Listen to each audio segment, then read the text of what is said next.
Hello दोस्तों, नमस्कार। कैसे हैं आप सभी लोग? आशा करता हूं आप सभी लोग एकदम मस्त होंगे और पढ़ाई अच्छे से चल रही होगी। आज हम क्वेश्चन करेंगे भारत में क्रांतिकारी आंदोलन, यानी जितने की भारत में जो आजादी दिलाने के लिए जितने भी हमारे क्रांतिकारियों ने अपना बलिदान दिया है उनके बारे में देखेंगे, कौन कौन से क्रांतिकारी थे और कब कब ये क्रांतिकारी हुई अंग्रेजों के खिलाफ। ठीक है, तो चलिए देखते हैं पहले क्वेश्चन की तरफ हमारे। तो हमारा पहला क्वेश्चन है, क्रांतिकारियों के एक गुप्त संगठन अभिनव भारत का गठन किया था। बताइएगा, ये एक गुप्त संगठन था क्रांतिकारियों का अभिनव भारत, ये किसके द्वारा गठन किया गया था? बी.डी. सावरकर, खुदीराम बोस, प्रफुल्ल चाकी, भगत सिंह। तो किसके द्वारा किया गया था? एक किया गया था बी.डी. सावरकर यानी विनायक दामोदर सावरकर के द्वारा किया गया था। किसका? अभिनव भारत का गठन। ये एक गुप्त संगठन था। ओके, और ठीक है, चलिए अगले क्वेश्चन पे चलते हैं। अगला क्वेश्चन हमारा है, निम्नलिखित में से किसने मित्र मेला संघ को शुरू किया था? बताइएगा, किसने मित्र मेला संघ को शुरू किया था? सावरकर, श्यामजी कृष्ण वर्मा, लाला हरदयाल, सोहन सिंह भकना। तो किसके द्वारा शुरू किया गया था मित्र मेला? ये बी.डी. सावरकर के द्वारा शुरू किया गया था, यानी ऑप्शन ए राइट आंसर है। और मित्र मेला कब शुरू हुआ था? मित्र मेला 1899 में शुरू किया गया था इनके द्वारा, बी.डी. सावरकर के। ठीक है, 1899 में शुरू किया गया था। चलिएगा मित्रों, अगला क्वेश्चन हमारा है, युगांतर पार्टी का नेतृत्व किया था। बताइएगा, युगांतर पार्टी का नेतृत्व किसके द्वारा किया गया था? जतीन्द्र नाथ मुखर्जी, रास बिहारी बोस, सुभाष चंद्र बोस या फिर सचिंद्र सान्याल। तो किसके द्वारा नेतृत्व किया गया था युगांतर पार्टी का? ये जतीन्द्र नाथ मुखर्जी के द्वारा किया गया था युगांतर पार्टी का नेतृत्व। अगले क्वेश्चन पे चलते हैं, और इनका एक उपनाम भी है। क्या उपनाम है? इन्हें बाघा जतीन नाम से भी जाना जाता है। बाघा जतीन, बाघा जतीन। ठीक है, ये भी याद रखना। चलते हैं, और ये जो युगांतर पार्टी था बंगाली क्रांतिकारियों का था। ठीक है, अगला क्वेश्चन है, हेडगेवार ने, बताइएगा अगला क्वेश्चन पे, हेडगेवार ने किस वर्ष राष्ट्रीय स्वयं सेवक संघ की स्थापना की थी? तो बताइएगा, कब की गई थी राष्ट्रीय स्वयंसेवक संघ की स्थापना? कब की गई थी हेडगेवार के द्वारा? 1925, 1929, 1927 या फिर 1924? तो कब की गई थी राष्ट्रीय स्वयंसेवक संघ की स्थापना? ये 1925 में की गई थी। 1925 में केशवराम बलिराम, इनका पूरा नाम था केशवराम बलिराम हेडगेवार, इनके द्वारा स्थापना की गई थी 1925 में, जिसका हेडक्वार्टर कहाँ है? नागपुर में। इनका हेडक्वार्टर, राष्ट्रीय स्वयंसेवक का हेडक्वार्टर कहाँ था, यानी मुख्यालय? ये नागपुर में था। चलते हैं मित्रों नेक्स्ट क्वेश्चन पे। हमारा नेक्स्ट क्वेश्चन है, बारिंद्र घोष निम्नलिखित में से किससे जुड़े हुए थे? बताइएगा, बारिंद्र घोष जो थे इनमें से किससे जुड़े हुए थे? अनुशीलन समिति से या फिर साधना समाज से, अभिनव भारत से या स्वदेश बांधव समिति से? तो किससे जुड़े थे बारिंद्र घोष? ये अनुशीलन समिति से जुड़े हुए थे बारिंद्र घोष। तो इसका ऑप्शन ए हो जाएगा। ठीक है, और अनुशीलन समिति की स्थापना किसके द्वारा की गई थी? एक तो ये भी थे बारिंद्र घोष, और एक कौन थे? एक भूपेंद्र नाथ दत्त थे। ठीक है, भूपेंद्र नाथ दत्त भी थे। चलते हैं नेक्स्ट क्वेश्चन पे, और कब हुआ था? 1907 में। 1907 में अनुशीलन समिति की स्थापना हुई थी। तो अगले क्वेश्चन पे चलते हैं मित्रों। अगला क्वेश्चन है, मुजफ्फरपुर बम कांड का संबंध इनमें से किसके साथ है? बताइएगा, मुजफ्फरपुर बम कांड जो हुआ था उनमें इनमें से कौन से संबंध है? अजीत सिंह, प्रफुल्ल चाकी, बी.डी. सावरकर या फिर बिपिन चंद्र पाल? तो कौन संबंधित हैं मुजफ्फरपुर बम कांड से? ये प्रफुल्ल चाकी। ठीक है, प्रफुल्ल चाकी जो है मुजफ्फरपुर बम कांड से संबंधित हैं। और ये कब हुआ था? ये बम कांड जो हुआ था ये 1908 में। ठीक है, 1908 में हुआ था, और बाद में पकड़े जाने के डर से इन्होंने आत्महत्या कर ली थी। चलिएगा मित्रों, अगला क्वेश्चन हमारा है, किसने अलीपुर षड्यंत्र मामले में अरविंद घोष का बचाव किया? बताइएगा, अलीपुर षड्यंत्र मामले में किसने अरविंद घोष का बचाव किया था? तेज बहादुर, सप्रू, चितरंजन दास, मोतीलाल नेहरू या फिर इनमें से कोई नहीं। तो किसके द्वारा किया गया था वकालत? ये चित्तरंजन दास के द्वारा किया गया था। ठीक है, चित्तरंजन दास द्वारा अरविंद घोष को इस अलीपुर षड्यंत्र मामले में बचाव किया गया था। तो इसका राइट ऑप्शन बी हो जाएगा। ठीक है, चलते हैं मित्रों, नेक्स्ट क्वेश्चन है हिंदुस्तान रिपब्लिकन संगठन की स्थापना की गई थी। बताइएगा, हिंदुस्तान रिपब्लिकन एसोसिएशन संगठन की स्थापना की गई थी। कहां पे की गई थी? लखनऊ, कानपुर, इलाहाबाद, मेरठ। तो कहां पे की गई थी? ये कानपुर में की गई थी हिंदुस्तान रिपब्लिकन संगठन की स्थापना। ठीक है, तो इसका राइट आंसर बी हो जाएगा, कानपुर। और कब किया गया था? ये 1924 में किया गया था। 1924 में किया गया था। और किसके द्वारा किया गया था? सचिंद्र सान्याल के द्वारा अध्यक्ष थे, और राम प्रसाद बिस्मिल, जोगेश चटर्जी और चंद्रशेखर आजाद, ठीक है, ये सभी लोग सम्मिलित थे। चलते हैं मित्रों नेक्स्ट क्वेश्चन की तरफ। हमारा नेक्स्ट क्वेश्चन है, निम्नलिखित में से कौन हिंदुस्तान रिपब्लिकन एसोसिएशन का सदस्य नहीं था? बताइएगा, कौन हिंदुस्तान रिपब्लिकन एसोसिएशन का अध्यक्ष सदस्य नहीं था? भगत सिंह, शिव वर्मा, चंद्रशेखर आजाद, राम प्रसाद बिस्मिल। तो कौन संबंधित नहीं है? तो ये कौन हो जाएगा? शिव वर्मा, ये संबंधित नहीं है। ठीक है, शिव वर्मा जो थे ये इस एसोसिएशन से संबंधित नहीं थे। बाकी भगत सिंह भी थे, चंद्रशेखर आजाद भी थे, राम प्रसाद बिस्मिल और सचिन सान्याल भी थे। चलते हैं मित्रों नेक्स्ट क्वेश्चन की तरफ। नेक्स्ट क्वेश्चन है, निम्नलिखित क्रांतिकारियों में से कौन काकोरी षड्यंत्र मामले से जुड़ा नहीं है? बताइएगा, इनमें से कौन क्रांतिकारी था जो काकोरी षड्यंत्र मामले से जुड़ा नहीं है? राम प्रसाद बिस्मिल, भगत सिंह, रोशन सिंह या फिर चंद्रशेखर आजाद। तो काकोरी कांड से षड्यंत्र से कौन नहीं जुड़ा है? ये भगत सिंह नहीं जुड़े हैं। ठीक है, बाकी राम प्रसाद बिस्मिल, रोशन सिंह और चंद्रशेखर आजाद ये सभी जुड़े थे। और काकोरी जो षड्यंत्र कांड हुआ था ये कब हुआ था? ये 9 अगस्त 1925 में हुआ था।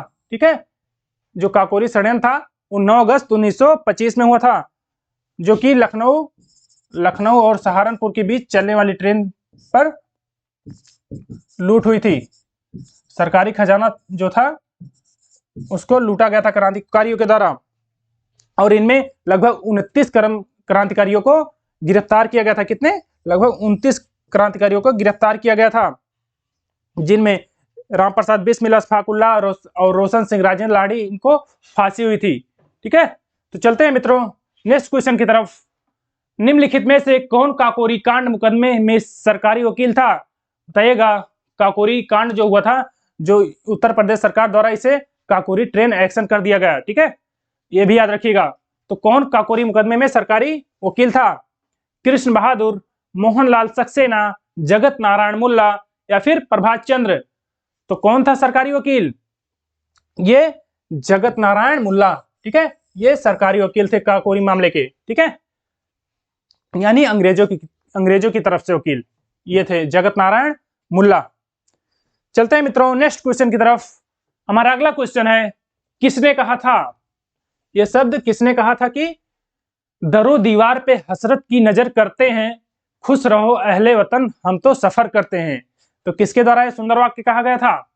राम प्रसाद बिस्मिल, बहादुर शाह जफर, वाजिद अली शाह या अशफाक उल्लाह खां।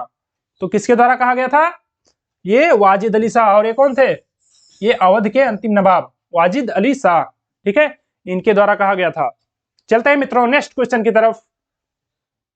नेक्स्ट क्वेश्चन हमारा है, हिंदुस्तान सोशलिस्ट रिपब्लिकन एसोसिएशन गठित की गई। बताइएगा, किसके द्वारा गठित की गई थी? हिंदुस्तान सोशलिस्ट रिपब्लिकन एसोसिएशन रास बिहारी बोस द्वारा, भगत सिंह द्वारा, चंद्रशेखर आजाद द्वारा या फिर सुभाष चंद्र बोस द्वारा। तो किसके द्वारा गठित की गई थी? जो हिंदुस्तान रिपब्लिकन एसोसिएशन था उसमें एक शब्द और जोड़ा गया था, सोशलिस्ट। ठीक है, हिंदुस्तान सोशलिस्ट रिपब्लिकन एसोसिएशन।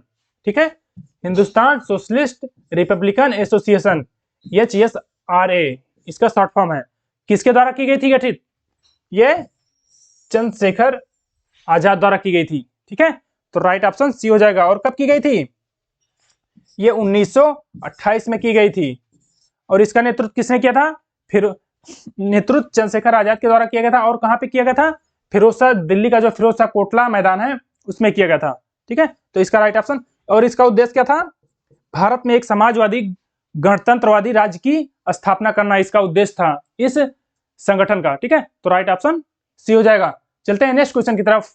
हमारा नेक्स्ट क्वेश्चन है मित्रों, इनकलाब जिंदाबाद का नारा किस क्रांतिकारी के द्वारा दिया गया था? इनकलाब जिंदाबाद, ये नारा किस क्रांतिकारी के द्वारा दिया गया था? सुभाष चंद्र बोस, मोहम्मद इकबाल, भगत सिंह या इनमें से कोई नहीं? तो किसके द्वारा कहा गया था इनकलाब जिंदाबाद? ये भगत सिंह द्वारा दिया गया था। और इसको लिखा किसने था? रचना इसने किसकी की थी? ये मोहम्मद इकबाल के द्वारा की गई थी, इनकलाब आजाद की रचना। ठीक है, तो इसका राइट ऑप्शन सी हो जाएगा। चलते हैं मित्रों नेक्स्ट क्वेश्चन की तरफ। हमारा नेक्स्ट क्वेश्चन है, भगत सिंह, राजगुरु तथा सुखदेव को फांसी की सजा कब दी गई? बताइएगा, भगत सिंह, राजगुरु और सुखदेव को फांसी की सजा कब दी गई थी? 23 मार्च 1932, 23 मार्च 1933, 23 मार्च 1931 या फिर 23 मार्च 1934? तो इन्हें फांसी कब दी गई थी? 23 मार्च 1931। और इस डेट को शहीद दिवस मनाया जाता है। ठीक है, 23 मार्च को शहीद दिवस। चलते हैं मित्रों नेक्स्ट क्वेश्चन की तरफ। नेक्स्ट क्वेश्चन हमारा है, भगत सिंह का स्मारक कहाँ स्थित है? बताइएगा, भगत सिंह का स्मारक कहाँ पर स्थित है? अमृतसर, लुधियाना, गुरुदासपुर या फिरोजपुर? कहाँ पर है फिर बताइएगा? भगत सिंह स्मारक फिरोजपुर में है। अंग्रेजों द्वारा जो चोरी छुपे इनका जो अंतिम संस्कार कर दिया गया था सतलज नदी के किनारे फिरोजपुर में, और वहीं पे स्मारक बना दिया गया था। ठीक है, जिसे भगत सिंह स्मारक कहा जाता है। अगले क्वेश्चन में चलते हैं मित्रों। अगला क्वेश्चन हमारा है, लाहौर षड्यंत्र में निम्नलिखित में से किस क्रांतिकारी को फांसी नहीं हुई थी? बताइएगा, लाहौर षड्यंत्र जो हुआ था उनमें किस क्रांतिकारी को फांसी नहीं हुई थी? भगत सिंह, सुखदेव, राजगुरु या फिर बटुकेश्वर दत्त? तो किसी नहीं हुई थी फांसी? ये बटुकेश्वर दत्त को फांसी नहीं हुई थी। बाकी भगत सिंह, सुखदेव और राजगुरु को फांसी हुई थी। और बटुकेश्वर दत्त को जो है काला पानी की सजा हुई थी। ठीक है, काला पानी की सजा कहाँ? Cellular jail. और कहाँ पे है सेलुलर जेल? ये अंडमान में है। ठीक है, तो इसका राइट ऑप्शन डी हो जाएगा। अगला क्वेश्चन है मित्रों हमारा, निम्नलिखित युग्मों में से कौन सही सुमेलित नहीं है? बताइएगा, इनमें से 3 तो सही सुमेलित हैं, एक सही सुमेलित नहीं है, आप उनका चयन करिए। तो देखिएगा, विक्टोरिया षड्यंत्र प्रकरण 1914 या फिर लाहौर षड्यंत्र प्रकरण 1916 और 1920, हावड़ा षड्यंत्र प्रकरण 1910 या फिर काकोरी षड्यंत्र प्रकरण 1924? तो क्या सही नहीं है? अभी हमने आपको बताया ये काकोरी जो है ये 1924 नहीं 1925 हो जाएगा, 9 अगस्त 1925। तो हमारा राइट ऑप्शन डी हो जाएगा। ठीक है, राइट ऑप्शन डी हो जाएगा। चलते हैं मित्रों अगले क्वेश्चन की तरफ। अगला क्वेश्चन हमारा है, चटगांव शस्त्रागार से इनमें से कौन संबंधित था? बताइएगा, चटगांव शस्त्रागार इनमें से कौन संबंधित था? राम प्रसाद बिस्मिल, भगत सिंह, अशफाक उल्लाह या फिर सूरसेन? तो चटगांव शस्त्रागार से कौन संबंधित थे? ये थे सूरसेन।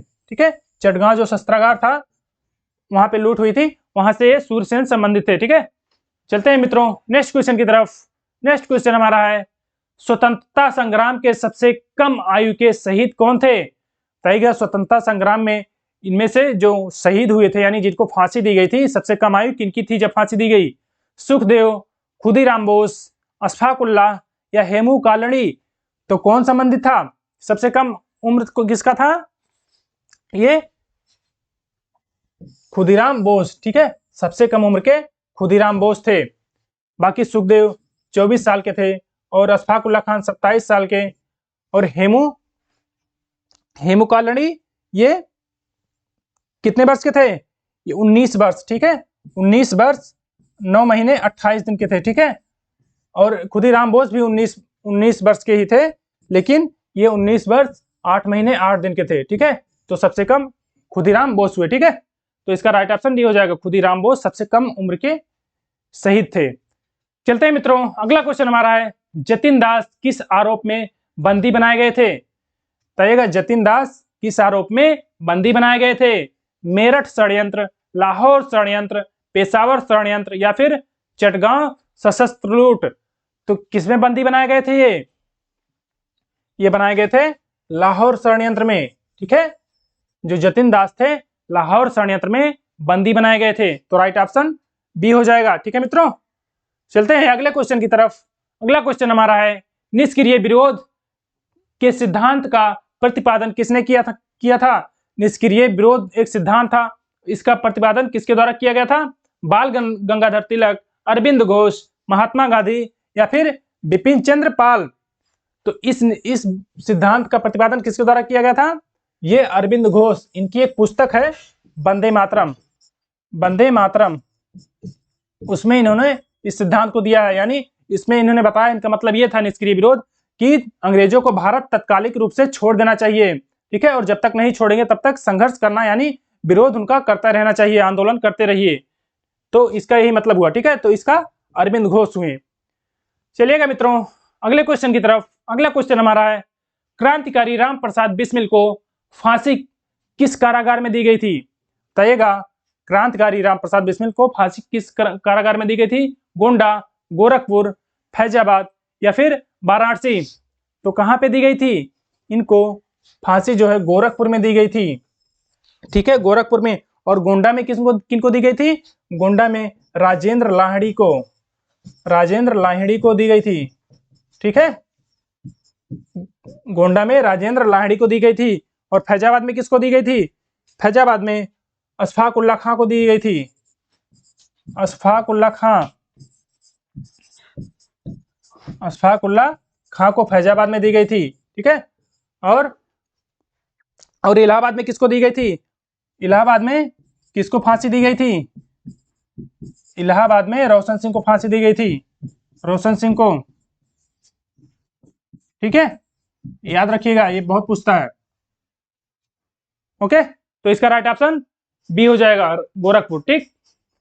अगला क्वेश्चन है मित्रों, निम्नलिखित में से किस महिला क्रांतिकारी ने दीक्षांत समारोह में अपनी उपाधि ग्रहण करते समय अंग्रेज गवर्नर पर गोली चलाकर हत्या की थी? तो किसने दीक्षांत समारोह में हत्या की थी अंग्रेज गवर्नर की? शांति घोष, बीना दास, सुनीति चौधरी, कल्पना दत्त। तो किसने किया था? ये बीना दास ने किया था, ठीक है। ये साहस भरा कार्य बीना दास के द्वारा किया गया था। कब? 1932 में किया गया था। और जो ये शांति घोष और सुनीति चौधरी हैं, इन्होंने बंगाल में भी एक कॉलेज में ये छात्राएं थी, इन्होंने भी गोली चलाकर अंग्रेजों की हत्या की थी, ठीक है। तो लेकिन राइट ऑप्शन इसका बी हो जाएगा, ठीक है, बीना दास। चलते हैं मित्रों नेक्स्ट क्वेश्चन की तरफ। अगला क्वेश्चन हम देखते हैं, किसने कहा था कि आलोचना और स्वतंत्र चिंतन एक क्रांतिकारी की दो विशेषताएं हैं? किसके द्वारा कहा गया था कि आलोचना और स्वतंत्र चिंतन एक क्रांतिकारी की ये दो विशेषताएं हैं? राम प्रसाद बिस्मिल, भगत सिंह, सचिंद्र सान्याल, भगवती चरण बोहरा। तो किसके द्वारा कहा गया था? ये कथन भगत सिंह के द्वारा कहा गया था, ठीक है, भगत सिंह के द्वारा ये कथन कहा गया था। तो इसका राइट ऑप्शन बी हो जाएगा।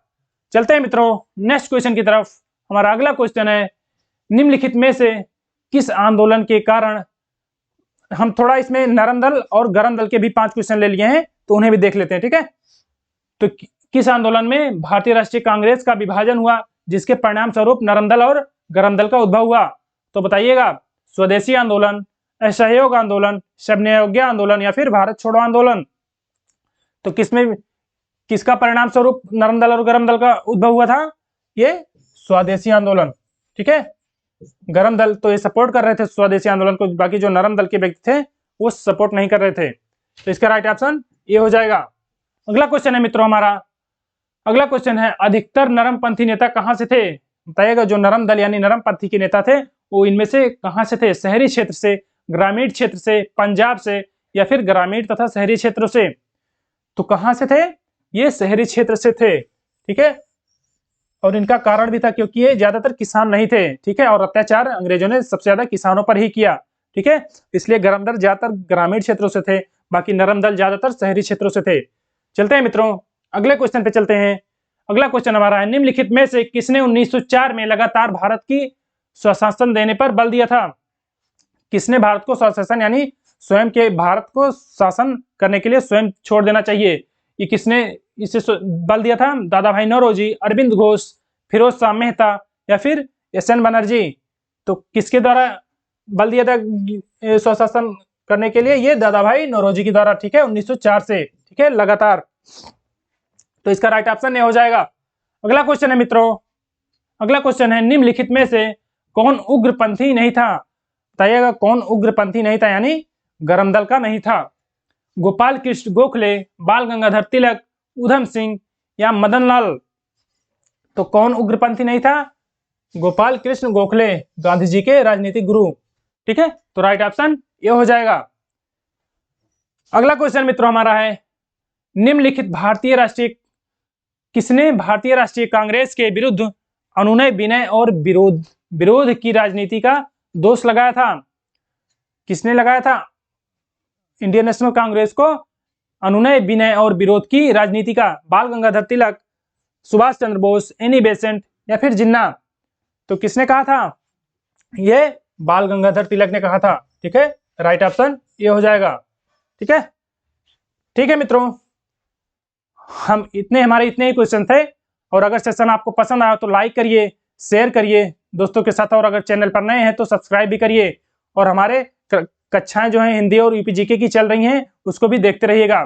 ठीक है मित्रों, अपना साथ बनाए रखने के लिए बहुत बहुत धन्यवाद। तब तक के लिए जय हिंद।